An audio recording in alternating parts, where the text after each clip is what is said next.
Hello there, fellow gardeners. Have you already started digging out your pepper seed packets? Are you gearing up for that big February sowing we were all taught to do? Well, what if I told you that you're rushing it? You might actually be risking weak, leggy seedlings. That's right. Today I'm going to explain why I've completely ditched early sowing. I'll show you how even with a March start, my seedlings turn out stronger, stockier, and actually outpace the ones that have been struggling on a windowsill since February. I'm going to share my full step-by-step method for fast-tracking development, from soaking the seeds to the very first feeding. Stick around until the end of the video, because I'm revealing the main secret to making your peppers grow like crazy. By the way, let me know in the comments right now, when do you usually sow your peppers? I'd love to see how our timing compares. Now, let's first look at where this tradition of sowing peppers as early as January even came from. The logic is simple. Peppers have a long growing season, anywhere from 100 to 150 days for some varieties. To get a harvest during a short summer, we're told we need a head start. The idea makes sense in theory, but it ignores one critical factor: the conditions those seedlings face in February. At that time of year, the days are still too short, and the sun, even when it does come out, is barely active. There simply isn't enough natural light on a standard windowsill. As a result, the sprouts instinctively stretch toward any light they can find, becoming thin, pale, and weak. Add in the cold draft from the window glass and the dry air from the radiators, and you've created the perfect environment for stress and diseases like damping off. In our rush for an early start, we aren't raising champion plants. We're raising exhausted marathoners who won't have any energy left for the main event, actually producing fruit. Let's start by debunking a major myth: the idea that earlier is always better when it comes to sowing seeds. Think of a seedling like a young child. If you forced a child to stay awake 24 hours a day without proper nutrition, they wouldn't get stronger, they'd just get exhausted. It's the same with your plants. In February, when natural light is scarce, a seedling doesn't focus on building deep roots or a sturdy stem. Instead, it pours all its energy into a desperate stretch toward the sun. The result? The stems become spindly and leggy, the gaps between leaves widen, and the foliage stays small and pale. Because all that vital energy is being pushed upward, the root system remains underdeveloped. These plants aren't just frail, they're vulnerable. They tip over easily, their weak roots can't pull in enough nutrients, and they become sitting ducks for fungal diseases. But when you wait until March to sow, you're giving your seeds a much better start. The days are longer, the sun is stronger, and the environment, even on a windowsill, is far more welcoming. Right from the beginning, the plant has the energy it needs for balanced growth, allowing it to build the thick stems and robust roots that every gardener wants to see. Now for the big question: how do you figure out the best time to start your seeds based on where you live? There's a simple, foolproof formula you can use. Generally, peppers are ready to be moved into the garden or greenhouse when they're between 60 and 75 days old. Start by picking the date you plan to move your seedlings to their permanent home. This depends on your local climate and whether you're planting in a greenhouse or directly into the ground. For example, in many temperate regions, gardeners plant in greenhouses around mid-May, while those planting outdoors wait until early June once the risk of frost has passed. Let's use May 15th as our target date. If we count back 70 days, we land in early March. Now add another 7 to 10 days to account for the seeds to sprout. This means your ideal sowing window is the first week or so of March. If you're in a warmer southern climate, you might start as early as late February. In the north, you might wait until mid to late March. This simple calculation is much more reliable than just following a generic calendar.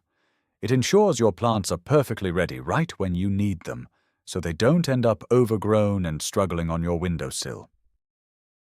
The next step to boost your growth speed is choosing the right seeds. If you're starting a bit later in the season, Look for varieties with a shorter growing cycle.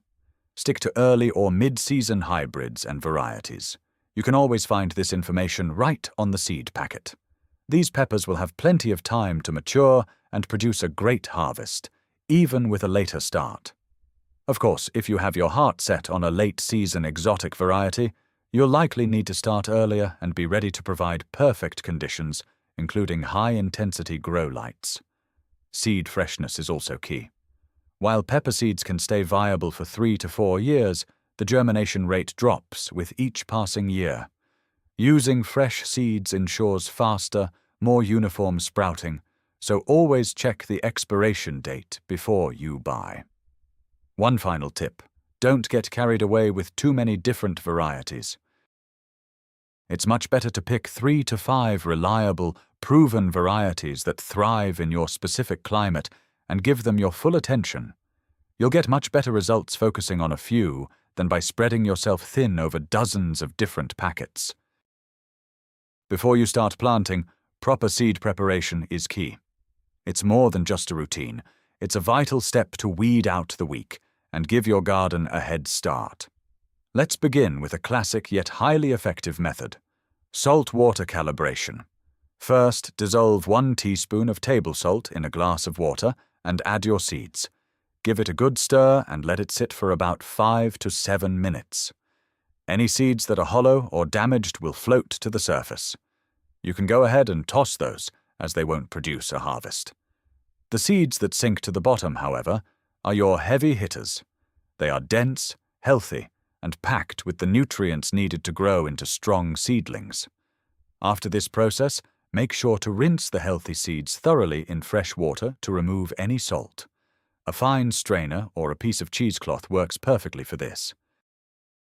This simple 10-minute task significantly boosts your germination rate and ensures you aren't wasting valuable space in your seed trays on duds. It's easy to visualize. At the bottom of the glass, you have your future champions. On the surface, the underperformers. Once you've selected your best seeds, the next crucial step is disinfection.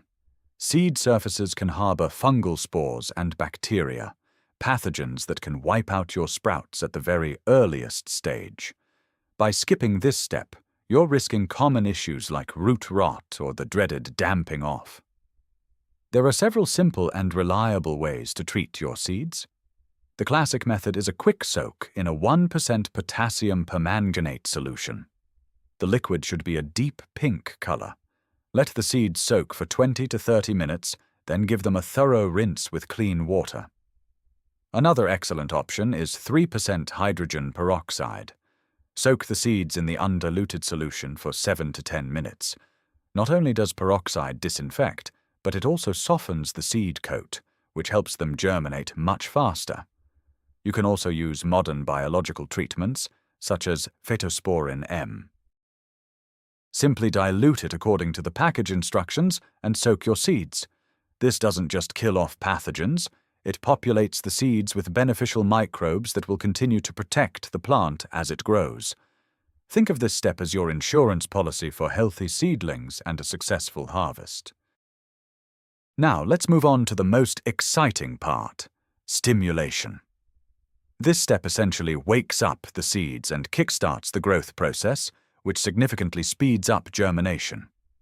In some cases, you can save anywhere from 3 to 7 days, a real game changer if you're getting a late start with your sowing. When it comes to stimulants, you can use store-bought products or natural home remedies.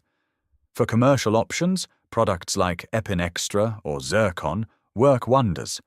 Simply dilute a few drops in water according to the instructions and let the seeds soak for a few hours.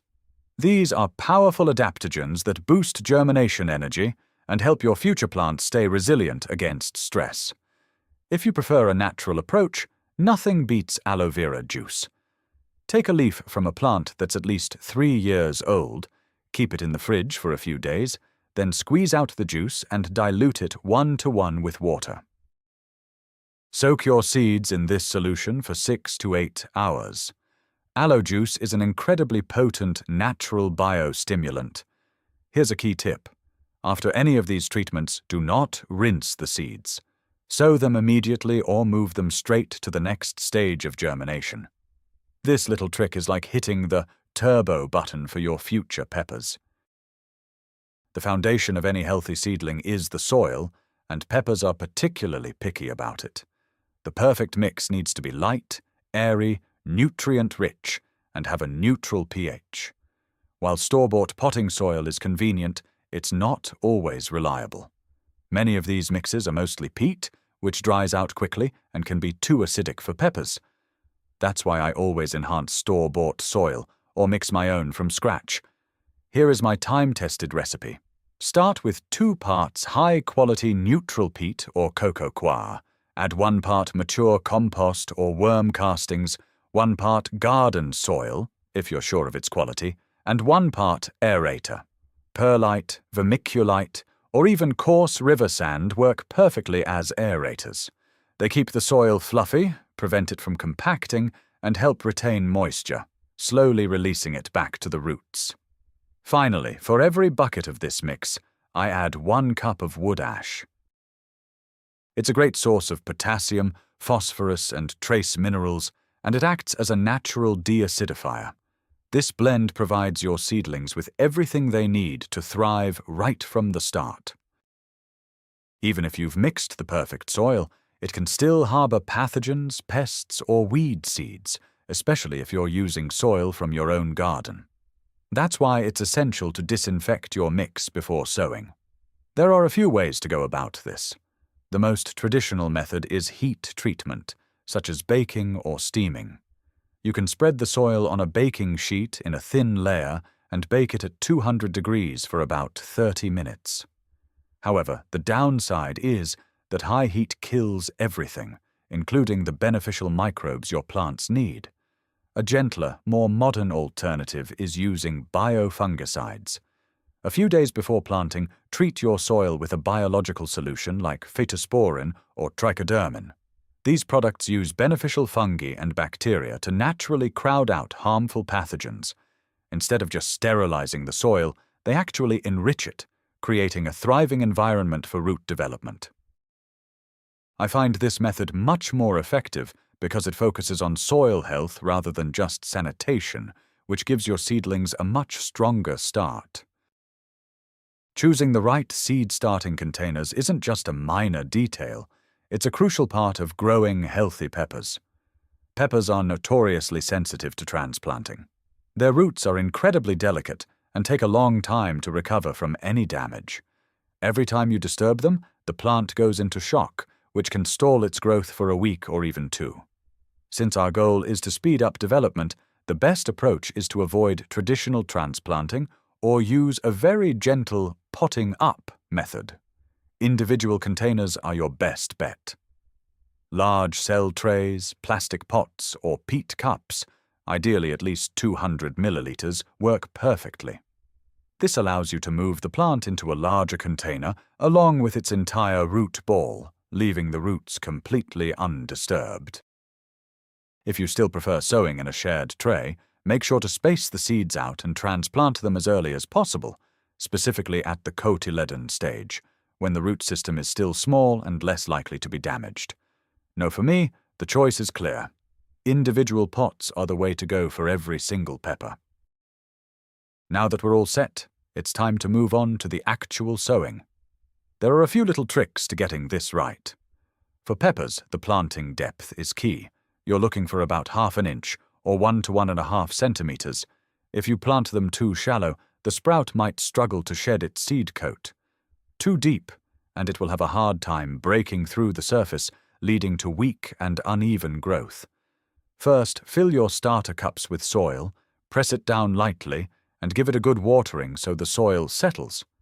Make a small indentation in the center at the proper depth, and place 1 or 2 seeds inside. The second seed is just for insurance.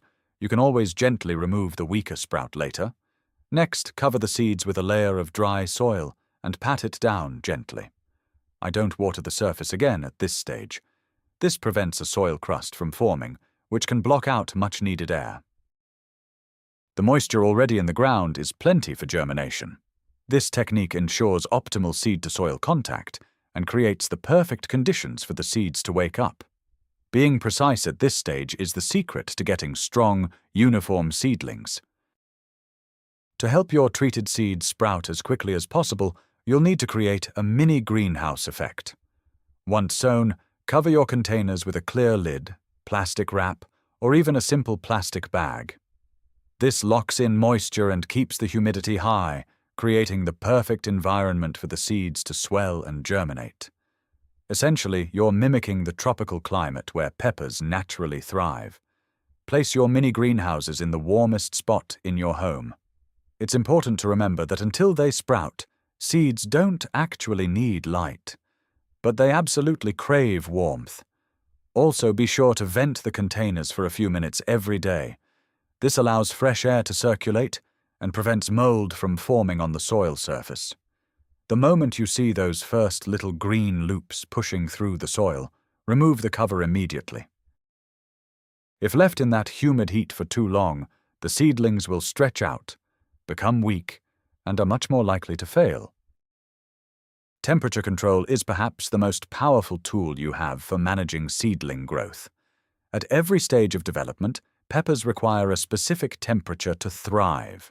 For fast and uniform germination, you need consistent heat, ideally between 25 and 28 degrees Celsius. Under these conditions, you can expect to see sprouts in as little as 5 to 7 days. A spot near a radiator is perfect, but be careful. Keep a close eye on the temperature, as anything above 30 degrees can be fatal for the seeds. As soon as those first sprouts emerge, you must act quickly. Move your containers immediately to the brightest yet coolest spot available.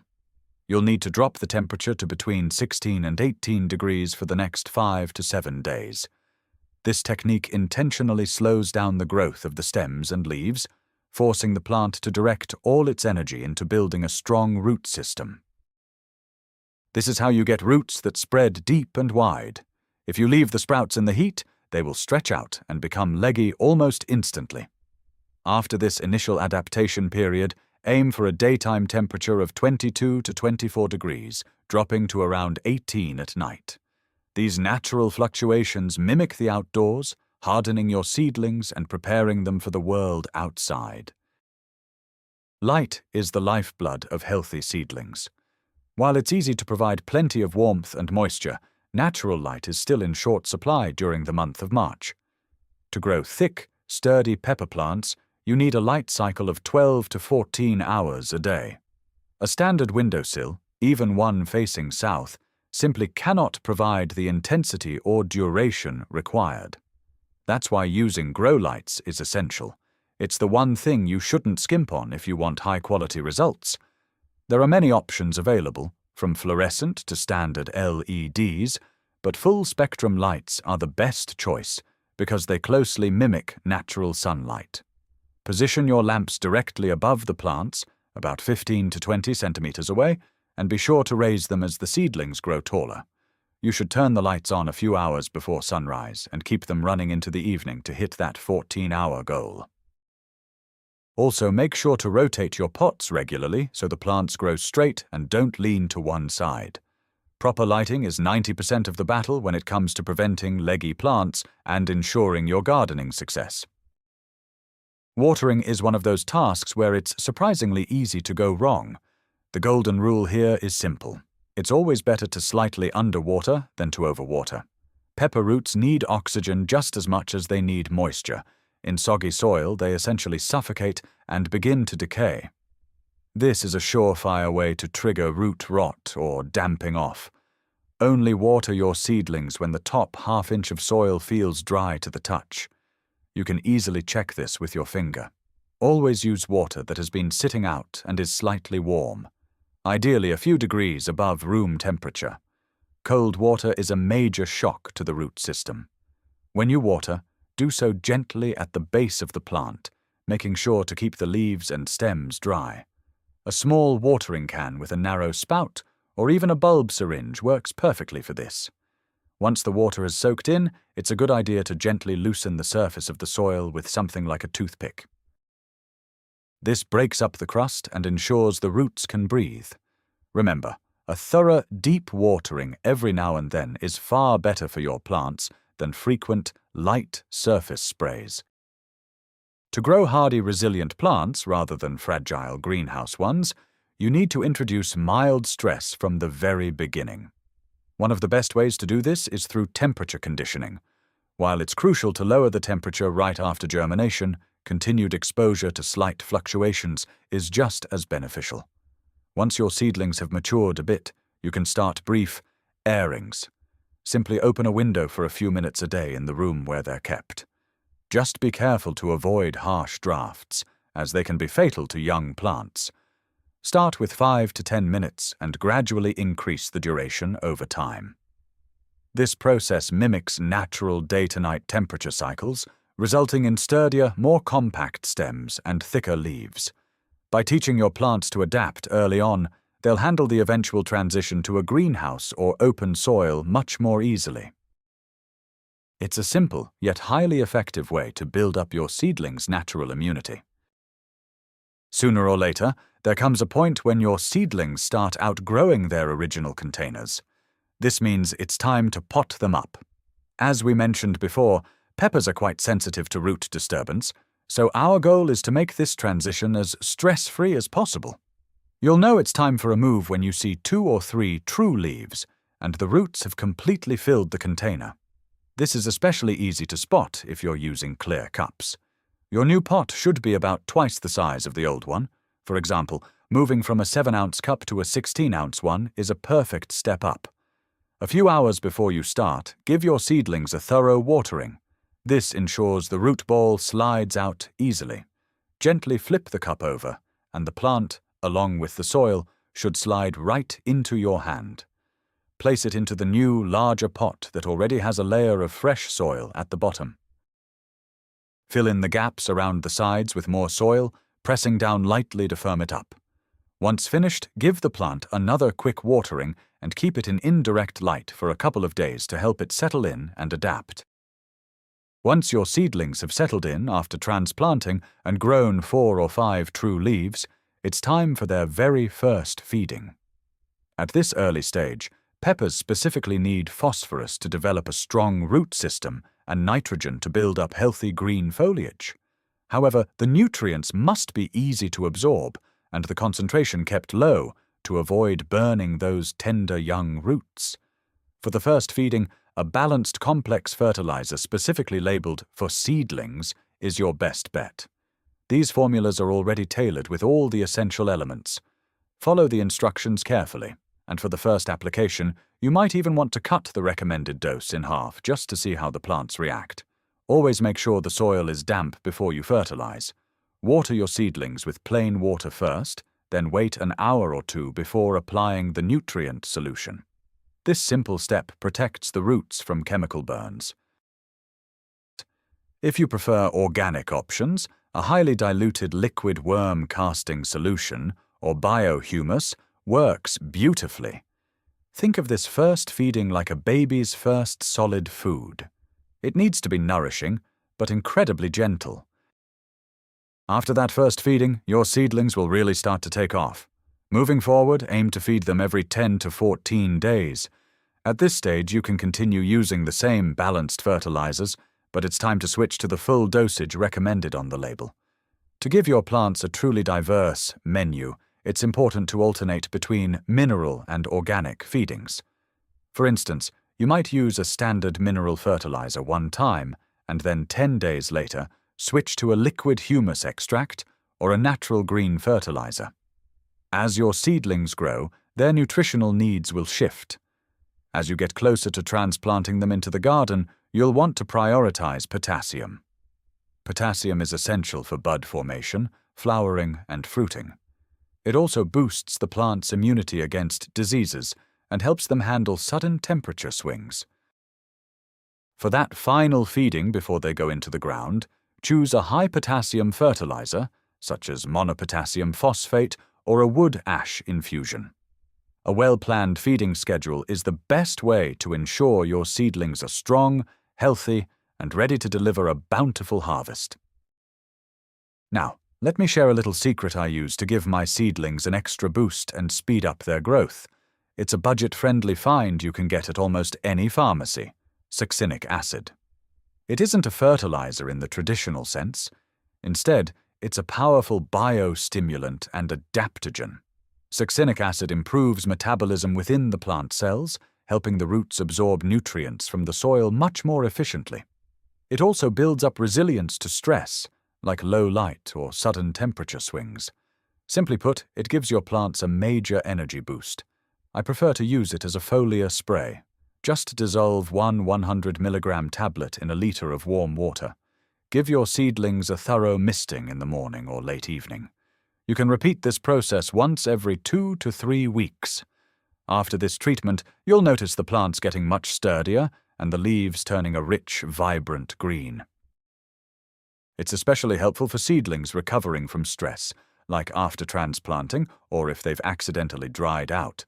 It's a safe, inexpensive, and incredibly effective way to grow professional-grade seedlings. Even with the best care, your seedlings aren't completely immune to pests and diseases.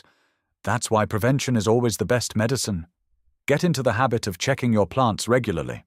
Pay close attention to the color of the leaves, the strength of the stems, and the surface of the soil. Any spots, wilting, or tiny gnats are a clear signal that it's time to act. To prevent fungal diseases like damping off, be careful not to overwater and make sure there's plenty of fresh air circulating around your plants.